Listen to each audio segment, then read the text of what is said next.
Sri Sai Satcharitra, The Wonderful Life and Teachings of Sri Sai Baba.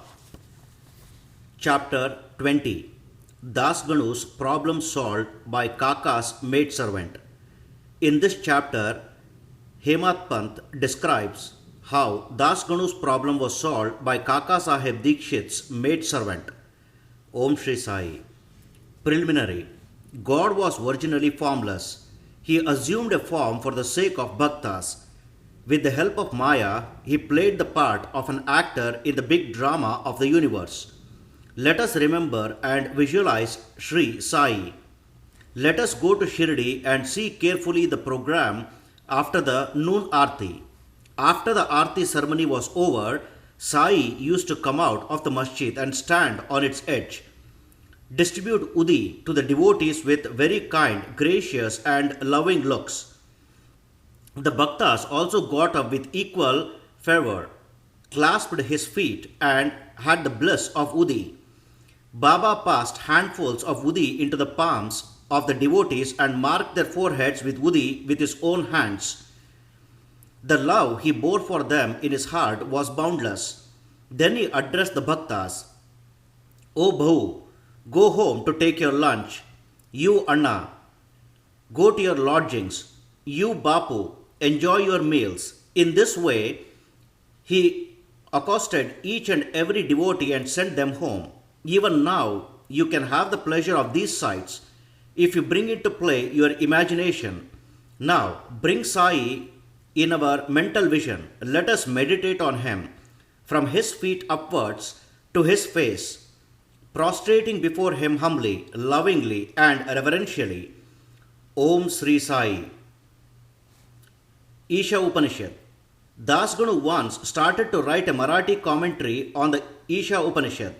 Let us first give a brief idea of this Upanishad. Before proceeding further, it is called Mantropanishad, as it is embodied in the mantras of the Vedic Sanhita.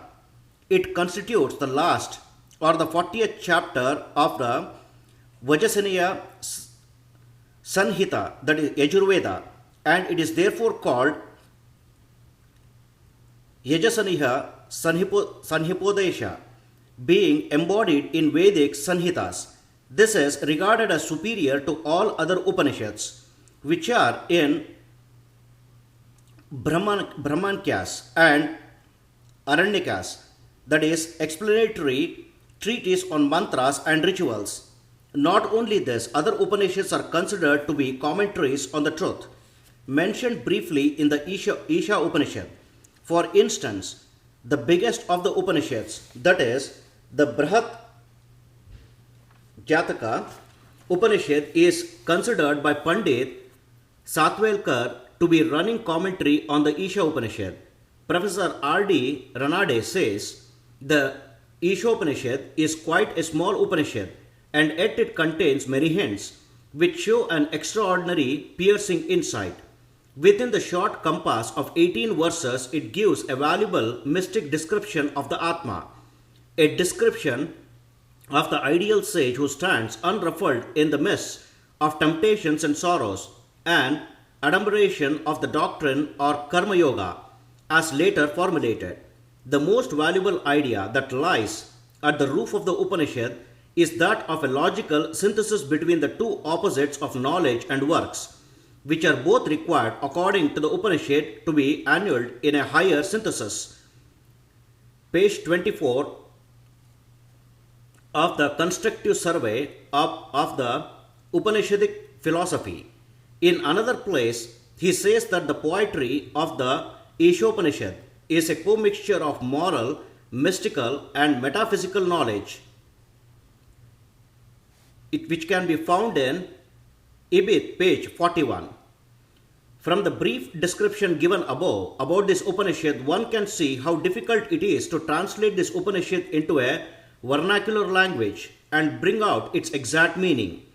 Das Ganu translated it in Marathi, OV meter, verse by verse, but as he did not comprehend the gist or essence of the Upanishad, he was not satisfied with his performance. On being dissatisfied, he consulted some learnt men regarding his doubts and difficulties and discussed it with them at great length. They did not solve them, nor did they give him any rational and satisfactory explanation. So Das Ganu was a little restless over this matter. Om Shri Sai. Sadguru only competent and qualified to explain. As we have seen, this Upanishad is the quintessence of the Vedas. It is the science of self-realization. It is the skith or weapon which are render asunder the bondage of life and death and make us free. Therefore he thought that he who has himself attained self-realization can only give him the true or correct interpretation of the Upanishad. When nobody could satisfy Das Ganu, he resolved to consult Sai Baba about this. When he got an opportunity to go to Shirdi, he saw Sai Baba, prostrated himself before him, and mentioned his difficulties about the Isha Upanishad, and requested him to give the correct solution. Sai Baba blessed him and said, "You need not be anxious. There is no difficulty about the matter. The maid-servant of Kaka, that is Kaka Sahib Dikshit, will solve your doubts at Ville Parle on your way to home." The people who were present there and heard this thought that Baba was joking and said, "How could an illiterate maid-servant solve the difficulties of this mystic nature?" But Das Ganu thought otherwise. He was sure that whatever Baba spoke must come true, as Baba's words was decree of the Brahma, Almighty. Om Shri Sai. Kaka's maid-servant. Fully believing Baba's words, he left Shirdi and came to Ville Parle, a suburb of Mumbai, and stayed with Kaka Sahib Dikshit. There, the next day, when Das Ganu was enjoying his morning nap, some say when he was engaged in worship, he heard a poor girl singing a beautiful song in clear and melodious tone. The theme of the song was a crimson-colored sari. How nice it was! How fine was it embroidered! How beautiful were its borders, etc. He liked the song so much that he came out and saw that it was being sung by a girl, the sister of Namya, who was a servant of Kaka Sahib. The girl was cleaning vessels and had only a torn rag on her person. On seeing her impoverished condition and her happy temperament, Das Ganu felt pity for her. And when Rao Bahadur, M.V. Pradhan, gave him a pair of dhotras the next day, he requested him to give a sari to the poor little girl also. Rao Bahadur bought a good chirdi, that is small sari, and presented it to her. Like a starved person getting delicious dishes to eat, her joy knew no bounds. Next day she wore the new sari and out of great joy and merriment whirled and danced around and played fugadi with other girls. The day following, she kept the new sari in her box at home and came with the old and torn rags, but she looked as merry as she was the previous day. On seeing this, Das Ganu's pity transformed into admiration. He thought that the girl, being poor, had to wear a torn rag, but now she had a new sari, which she kept in reserve, and putting on the old rag, strutted herself, showing no trace of sorrow or dejection. Thus, he realized that all our feelings of pain and pleasure depend upon the attitude of our mind.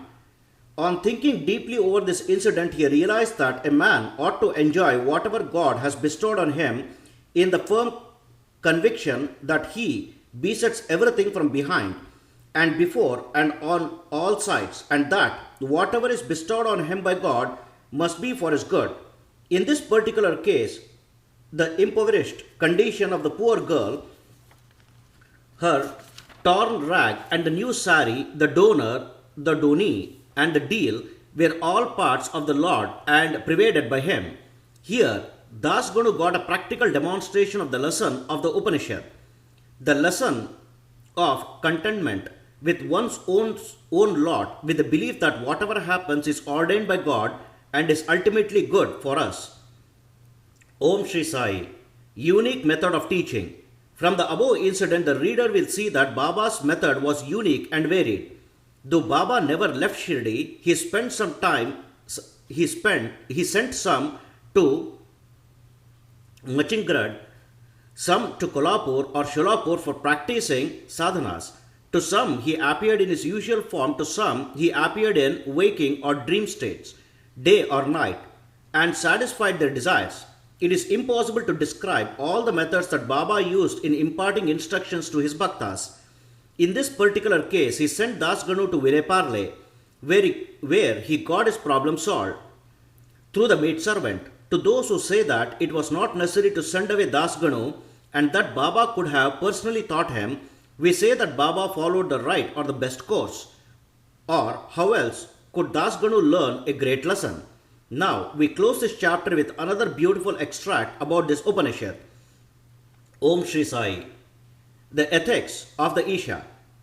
One of the main features of the Isha Upanishad is the ethical advice it offers, and it is interesting to note that the ethics of the Upanishads are definitely based upon the metaphysical positions given in it. The very opening words of the Upanishad tell us that God pervades everything.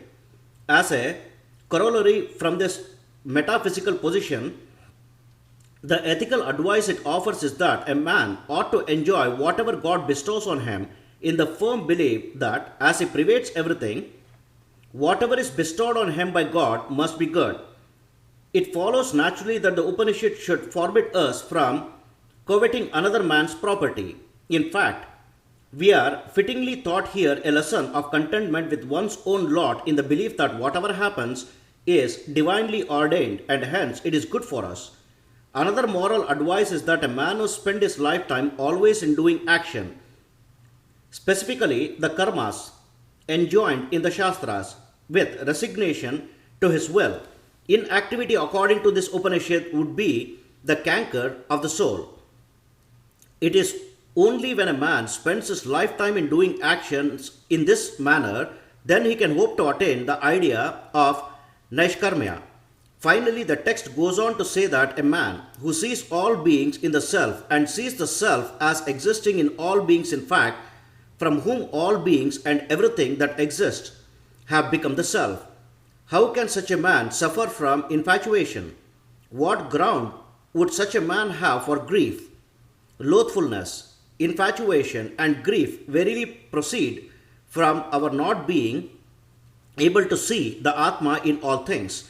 But a man who realizes the oneness of all things, from whom everything has become the self, must, ipso facto, cease to be affected by the common robles of humanity. Page 169-170 of the Creative Period by Messrs. Belwalkar and Ranade. Bow to Sri Sai. Peace be to all.